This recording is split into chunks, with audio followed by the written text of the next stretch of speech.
నమస్తే, welcome to 9+ news. సింగరేణిపై BRS నాయకుడు బాల్క సుమన్ చేసిన వ్యాఖ్యలపై కాంగ్రెస్ నేతలు మండిపడ్డారు. ప్రజాప్రతినిధిగా చేసిన వ్యక్తి ప్రజాస్వామ్యాన్ని అపహాస్యం చేసేలా ఉన్నాయని మంత్రి పొన్నం వ్యాఖ్యానించారు. సుమన్ చేసిన వ్యాఖ్యలపై చర్యలు తీసుకోవాలని ఎమ్మెల్సీలు అద్దంకి దయాకర్, బల్మూరి వెంకట్ డీజీపీకి ఫిర్యాదు చేశారు. కాంగ్రెస్ నాయకులపై బాల్క సుమన్ ఎదురుదాడికి పాల్పడ్డారు. చేసిన విధ్వంసం చాలక మళ్లీ మొదలెట్టడానికి కుట్రలు చేస్తున్నారా అని ప్రశ్నించారు. బాల్క సుమన్ పై కాంగ్రెస్ కార్యకర్తలు పోలీస్ స్టేషన్లో కూడా కేసు నమోదు చేయించారు.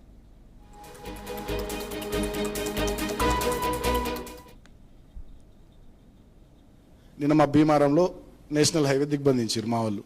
5 రైతులు వచ్చిర్రు, 60-70 మంది మనోళ్ళు. నిన్న చెన్నూరులో కిష్టంపేట దగ్గర జాతీయ రహదారి మీద కూర్చున్నారు. 4-5 రైతులు, మళ్ళీ 100 మంది మనోళ్ళే. సో వస్తలేరు. మిలిటెంట్ యాక్టివిటీ చేయాలి. ముచ్చట్లు ఎప్పుడు కాదు, మీటింగ్లు పెట్టుడు కాదు, సోషల్ మీడియా ప్రెస్ మీట్లకి ఇవి కాదు. మిలిటెంట్ యాక్టివిటీ చేయాలి. పెట్టూరు మందవారి డివిజన్లో ప్రోగ్రామ్ పెట్టూరు, పోయి మొత్తం జీఎం గారి ఆఫీస్ కాల పెడదాం, పోతే 1 రోజులు జైలుకు. కాబట్టి మిలిటెంట్ యాక్టివిటీ కూడా మీరు సీరియస్గా ప్లాన్ చేయాలి. అవసరమైనంత రోజు ఇక్కడ సింగరేణి భవన్ కాల పెట్టుర్రి, మొత్తం అంగడి చేసి పారేరు, ఏముంది. ఆ ఫీలింగ్ రావాలి, ఆ ఓనర్షిప్ రావాలి మన సంఘం మీద, మన నాయకత్వం మీద. కాబట్టి మిలిటెంట్ యాక్టివిటీ ప్లాన్ చేయరు. మన ఏరియాలో అన్ని రైల్వే లైన్లు ఉన్నాయి, కోసిపారేరు. రోజు ఓ ప్రోగ్రామ్ పెట్టి రైలు రోకాన్ని పెట్టి రైలు కోసిపారు. సీరియస్గా పైసలా నువ్వు పని చేస్తే పైసలు అవే తండాలు తన్నుకుంటూ వస్తాయి. నువ్వు ఒక్కటి కాలబెట్టి ఎవడు ఇయ్యడు పైసలు, చూడు గిది ఉండాలి. సెకండ్, ప్రజాస్వామ్యంలో బాధ్యతగా ప్రజా సమస్యల మీద, ప్రభుత్వ నిర్ణయాల మీద విభేదించి చట్టము మనకున్నటువంటి ప్రజా అంశాల మీద పోరాటం చేసే హక్కు ఎవరికైనా ఉంది. గౌరవంగా ఒక పార్లమెంట్ సభ్యుడిగా చేసిన వ్యక్తి, పార్లమెంట్ మెంబర్ అంటే హైయెస్ట్ పీపుల్స్ హౌస్, ఎన్నికైనప్పుడు నేను కూడా ఎంపీగా గెలిచిన వాటి ఆ రోజు ఎన్నికల అధికారి పార్లమెంట్ మెంబర్ అని చేయడు, పీపుల్స్ హౌస్ రిప్రజెంటేటివ్ అని ఇస్తాడు. అది జాతీయ సంపద రైల్వే పట్టాలు కోసేయమని చెప్తా ఉంటుంటే నాకు ఆశ్చర్యం అనిపించింది. అతను రాజకీయ ఉన్మాదిగా మారిండా, ఎటువంటి ఆలోచనతోటి మాట్లాడిన అనేటువంటి మాట నన్ను చాలా ఆశ్చర్యం చేసింది. ఎందుకంటే రైలు పట్టాలు కోస్తే ఆ రైలు మీద మనందరూ కూడా ప్రయాణం చేయొచ్చు, ఎవరైనా ఉండొచ్చు. ఇది నేనేం రాజకీయంగా వ్యక్తి టార్గెట్ ఓరియంటేషన్ లో మాట్లాడుతలేను. ఆయన మాట్లాడిన మాటలకు మాత్రమే reaction. I'm not any personal issue. ఒక ప్రతిపక్ష పార్టీకి సంబంధించిన పార్లమెంటు సభ్యుడిగా చేసిన వ్యక్తి, శాసనసభ్యుడిగా చేసిన వ్యక్తి, గవర్నమెంట్ విప్పుగా ఉన్న వ్యక్తి రైలు పట్టాలు కోసేయండి అని వాయిస్ ఇన్న తర్వాత నేను చెప్తాను. ఇది దుర్మార్గమైనటువంటి అంశం. కేంద్ర పోలీసులు కూడా రైల్వే శాఖ తరఫున రైలు పట్టాలు కోసేయమని చెప్పింది కాబట్టి రైల్వే పరంగా కేసు రిజిస్టర్ చేయాల్సిందే. చెన్నూరు నాయకులను కోరుతా ఉన్నా, ఆ వీడియోతో సహా పోలీస్ స్టేషన్ రైల్వే పోలీసులో కంప్లైంట్ చేయాలి. సింగరేణి కార్మికులందరినీ, తల్లి లాంటి సింగరేణి కార్యాలయాన్ని కాల్చేయమంటా ఉన్నాడు. ఇన్ని లక్షల మందికి ఉపాధినిచ్చేటువంటి సింగరేణి సంస్థ, ఆ ప్రాంతం నుంచి శాసనసభ్యుడిగా పార్లమెంట్ మెంబర్ గెలిచిన మీరు తల్లి లాంటి సింగరేణి సంస్థను పేల్చేయమని చెప్తా ఉన్నాం. ఆయనే చెప్తా ఉన్నాడు, నేను బాధ్యతగా ప్రతిపక్ష పార్టీ నిరసనలు చెప్పొద్దు అనేంత అవివేకిని కాము. ఈ ప్రభుత్వం ప్రజాస్వామికంగా ఉద్యమాలు చేయడానికి అవకాశం ఇస్తుంది. స్వయంగా వారే చెప్తా ఉన్నారు, ఇంత పెద్ద ధర్నా చేస్తే 5 రైతులు రాలేని, మీ రైతుల ధర్నా పొలిటికల్ డ్రామా మీ ఇంట్రెస్ట్ జరుగుతుందని నువ్వే స్పీచ్ లో 5 రాలే రైతులని. నేను అంటలే, 5 రైతులు రాని ధర్నా పార్టీ 70 మందితో కలిపి ధర్నా చేసి 4 రోజులు జైలు పోతే పర్వాలేదు, నువ్వు రైలు పట్టాలు కాల్చేయి, నువ్వు సింగరేణి భవనాన్ని వేల్చేయి, ఆ భవనాన్ని వేల్చేయమని చెప్తున్నావు అంటే ఇది వ్యక్తిగతం అని అనుకుంటలేను. టిఆర్ఎస్ పార్టీ వెంటనే అతన్ని బహిష్కరించాలి. మొన్న అక్కడ ఎన్నికలు మున్సిపాలిటీ వస్తే ఏదో అన్యాయం జరిగిందని ఆయననే దాడి చేశాడు. మేమేదో అణిచివేసినామని చెప్పి జైల్లో పడితే మొత్తం మంది నాయకత్వం అంతా పోయి మద్దతు ఇచ్చారు. ఇవాళ పార్టీ స్పందించాలి. ఆయన మాట్లాడిన మాటల్ని పార్టీగా భావిస్తా ఉన్నాం, టిఆర్ఎస్ పార్టీ వ్యాఖ్యలుగా భావిస్తా ఉన్నాం. టిఆర్ఎస్ పార్టీ దాన్ని సరే బీఆర్ఎస్ ఓకే, ఆయన మేము టిఆర్ఎస్ ఎలియాస్ బీఆర్ఎస్ చంద్రశేఖరరావు గారి నాయకత్వంలో ఉన్న పార్టీ సభ్యుడుగా ఆయనే ఇటువంటి విపరీత వ్యాఖ్యలు అంటే ఫ్రస్ట్రేషన్ ఉండొచ్చు. యువకుడిగా యూనివర్సిటీ నుంచి నీకు భగవంతుడు ఇచ్చిన అవకాశం, పార్లమెంట్ మెంబర్ అయి ఎమ్మెల్యే అయి ఇంత పెద్ద హోదాలో పోయిన తర్వాత ఒక 5 ఏళ్ళు 2.5 ఏళ్ళు అధికారం లేకపోతే ఇంత అసహనం గురైతే ఫస్ట్ జనరేషన్ వ్యక్తివి ఎందుకు తొందరపడుతున్నారు? ఇటువంటి మాటలు రైల్వే పట్టాలను కోసేయమంటే ఏం జరుగుతుంది, సింగరేణి కార్యాలయాన్ని కాల్చేయమంటే ఏం జరుగుతుందో ఆ పార్టీ స్పందించాలని డిమాండ్ చేస్తా ఉన్నా. ఇట్స్ టైం తెలంగాణ ప్రజలు ఆలోచన చేయాలి. సింగరేణి కార్మికులకు న్యాయం చేయకపోతే ఉద్యమాలు చేస్తారు, సింగరేణి కార్మికులు చూసుకుంటారు. సింగరేణి కార్మిక సంఘాలు ఉన్నాయి. సింగరేణి కార్మికుల తరపున ఒకరితో పుచ్చుకొని పట్టాలు కోసేయండి, సింగరేణి భవన్ను పేల్చండి. ఇది రాజకీయ పార్టీ లేకపోతే ఇది ఏ రకమైన పార్టీ రా బాబు మీది? టెర్రరిస్టులు కూడా ఇట్లా బహిరంగ ప్రకటనలు చేయరు. సిగ్గుండాలి ఇంకా మాట్లాడటానికి. కేసీఆర్ తల తిక్క ఇగో ఇట్లాంటి తలకాయ మాసిన వాళ్ళని ఇలా లీడర్లు చేసుకొని ఇలా అనుభవిస్తున్నావు. నీ డైరెక్షనా లేకపోతే కేటీఆర్ డైరెక్షనా? ఇట్లా కాల్ చేయడం పేల్చేయడం ఏం బీకిరు మీరు? మూమెంట్లో వచ్చిండ్రా, సాగరహారంలో వచ్చిండ్రా, సడక్ బంద్లో ఇంట్లో పండుకున్న దరిద్రులు ఇలా మీకు అధికారం కోల్పోయేసరికి సింగరేణి భవన్లు పేల్చేయాలి, పట్టాలు కోసేయాలి. ఇదంతా కూడా అసహనం. అధికారం పోయిందని అసహనం 2.5 సంవత్సరాలకి కింద మీద పడుతున్నాం రా బాబు. నాకు అర్థం కాదు.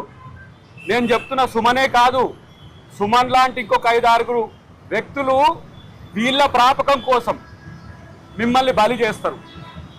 మిమ్మల్ని బలి చేసి ఏం చేస్తారు? వాళ్ళు ఎంజాయ్ చేస్తారు. ఆయన మేము కంప్లైంట్ చేయకముందే ఎమ్మెల్సీలు అంటే విపులమైనది కూడా వీరికి అంత అహంభావం, అంత బలుపు. ఇలాంటి పరిస్థితి మీకుంటే మిమ్మల్ని ఎవడేం చేస్తారా బాబు? నన్ను అయితే ఈ కేసులు 3 నెలలు పోతాడట, 3 నెలలు కాదు 4 నెలలు పోతాడట.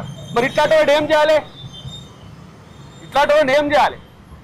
పీడీ యాక్ట్లు పెట్టాలనా లేకపోతే ఇంకేమైనా అసలే బయటికి రాకుండా ఏది వెనకటి కాక రాజులు కాక బందికానాలు వేసి మొత్తంగా పూర్తి చేసినట్టు పూర్తి చేయాలనా?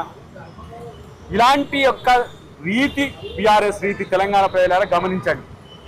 గతంలో ఆంధ్ర మూమెంట్లో అంటే మీరు ఏదో వాళ్ళని బెదిరియడానికి చేసిండ్రో, ఇంకొకరిని కాడ చందాలు తీసుకోవడానికి చేసిండ్రో, ఇంకొక కంపెనీ నుంచి అడిగితే ఇవ్వకపోతే తలా చేసిండ్రో, కేసులు పెట్టిరు మీ మీద. మా మీద లేదా కేసులు? మా మీద 100 కేసులు ఉన్నాయి. వాళ్ళు కాదు, మీరు వచ్చినాక కూడా పెట్టి జైల్లో పెట్టిండ్రు. వెంకట్ దాదాపు 4 సార్లు పైచీలకు జైల్లో పెట్టిండ్రు. మాలాంటి వాళ్ళని కూడా జైల్లో పెట్టిండ్రు. ఇలా మీరు మాత్రం శుద్ధ పూసలు లెక్క మాట్లాడతారేమో నాయన. ఇట్లాంటి సిగ్గుమాలిన చర్యలు బీఆర్ఎస్ చేస్తుంది అంటే మళ్ళా మేము తెలంగాణ అంటారు. ఇలాంటి వాటిని తెలంగాణ ప్రజలకు క్షమించడానికి తెలిసి ఇప్పుడు మీరు ఏం చేస్తుండ్రు? రైతుల విషయాలు మీరు బజారుకి ఎక్కితే రైతులు రావట్లేరని బాధపడుతున్నారు. ఇలా విద్యార్థులకు సమస్యలకు వస్తే విద్యార్థులు రావట్లేదని బాధపడుతున్నారు. సింగరేణి కార్మికులు పెడితే సింగరేణి కార్మికులు రావట్లేదని ఎందుకు వస్తారు? మీకు తెలంగాణ ప్రభుత్వం ప్రతి ఒక్క అంశాన్ని ఈరోజు పరిశీలి చేయడమే కాకుండా పరిష్కరిస్తున్న పరిస్థితిలో మీ వైపు ఎందుకు వస్తారు? మీకు అధికారం లేకపోతే మీ వెంట రావాలనా? బీఆర్ఎస్ పార్టీ మాజీ ఎమ్మెల్యే, మాజీ విప్, మాజీ ఎంపీ బల్క సుమన్ మాట్లాడిన వ్యాఖ్యల్ని తెలంగాణ రాష్ట్ర వ్యాప్తంగా కూడా ఒక ఉన్నతమైన స్థానంలో పనిచేసిన వ్యక్తులు ఈ రకంగా మాట్లాడతారా అని చెప్పి ప్రజలందరూ కూడా ఆలోచించాల్సిన పరిస్థితి ఏర్పడ్డది. నిన్న బల్క సుమన్ మాట్లాడుతూ చాలా క్లియర్ కట్గా బీఆర్ఎస్ పార్టీ ఇచ్చే పిలుపులకి, బీఆర్ఎస్ పార్టీ చేపట్టే ధర్నాలకి రైతులు ఎవరు రావట్లేదు, బీఆర్ఎస్ పార్టీ కార్యకర్తలతోటి వాళ్ళే రైతు ఉద్యమాలని చేపడుతున్నట్టు చాలా క్లియర్ కట్గా బల్క సుమన్ ఒప్పుకోవడం జరిగింది. దానితో పాటు బీఆర్ఎస్ పార్టీ ఇచ్చే ధర్నాలకి ప్రజలు ఎవరు కూడా పాల్గొంటలేరని చెప్పి స్వయంగా తన మాటల్లో తానే అంగీకరించడం జరిగింది. అంతేకాకుండా తెలంగాణ రాష్ట్రంలో శాంతి భద్రతలను దెబ్బతీయాలి, మిలిటెంట్ యాక్టివిటీస్ చేయాలి అని చెప్పి రెచ్చగొట్టే వ్యాఖ్యలు, ప్రజల్ని అదేవిధంగా కార్యకర్తల్ని రెచ్చగొట్టే వ్యాఖ్యలు, ఆ ప్రభుత్వ ఆఫీసులని తగలబెట్టాలి, రైలు పట్టాలు కోసేసేయాలి, ప్రజల ప్రాణాలు తీసే విధంగా నడిచే రైలు పట్టాలనే కోసేసేయాలి, పట్టాలు తీసేసేయాలనే విధంగా బల్క సుమన్ మాట్లాడడం జరిగింది. అంటే ఎంత నీచానికి దిగజారి అధికారాన్ని కోల్పోయినామని చెప్పి ప్రజాప్రభుత్వం ప్రజలకి మెరుగైన పరిపాలన అందిస్తుంటే ప్రజలు ఎవరు కూడా వాళ్ళ పార్టీని, వాళ్ళ భాగోతాల్ని పట్టించుకోవడం లేదు. వాళ్ళు ఇచ్చే ధర్నాలకి ప్రజలు ఎవరు రావటం లేదు.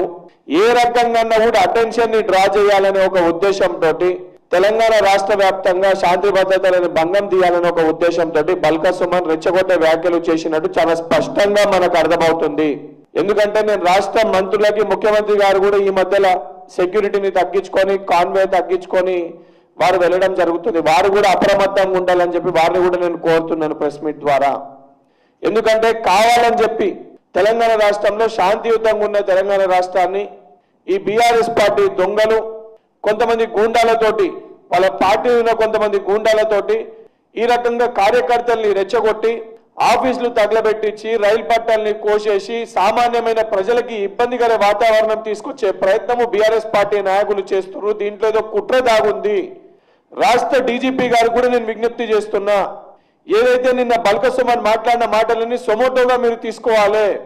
సొమోటోగా తీసుకొని దీని వెనుక ఏం కుట్ర దాగుంది, దీని వెనుక ఎవరున్నారు, దీని వెనుక బీఆర్ఎస్ పార్టీ నాయకుల ఒక పాత్ర ఏంది, వీరు ఏమి చేయాలనుకుంటారు, జరగరాంది ఏదన్నా రేపు పొద్దున జరిగితే తెలంగాణ రాష్ట్రంలో ఆ ఇబ్బందికర పరిస్థితులు మనం ఎదుర్కోవాల్సి వస్తుంది. కాబట్టి వెంటనే ఇటువంటి సంఘ విద్రోహ శక్తులు బల్క సుమన్ సొంటోల్ని కటకటాల్లో నెట్టి వాళ్ళపైన ఎంక్వైరీ జరిపి తన మాట్లాడిన మాటలలో వాళ్ళు చేస్తున్న కుట్రలేందో ఆ కుట్రలన్నింటినీ కూడా భగ్నం చేయాలని ఒక ఉద్దేశాన్ని నేను రాష్ట్ర డీజీపీ గారికి మీడియా ద్వారా విజ్ఞప్తి చేస్తున్నా. ఒక కార్యకర్తకి చెప్తున్నాం, రైతులు వస్తున్నారా రోడ్ల మీదకి?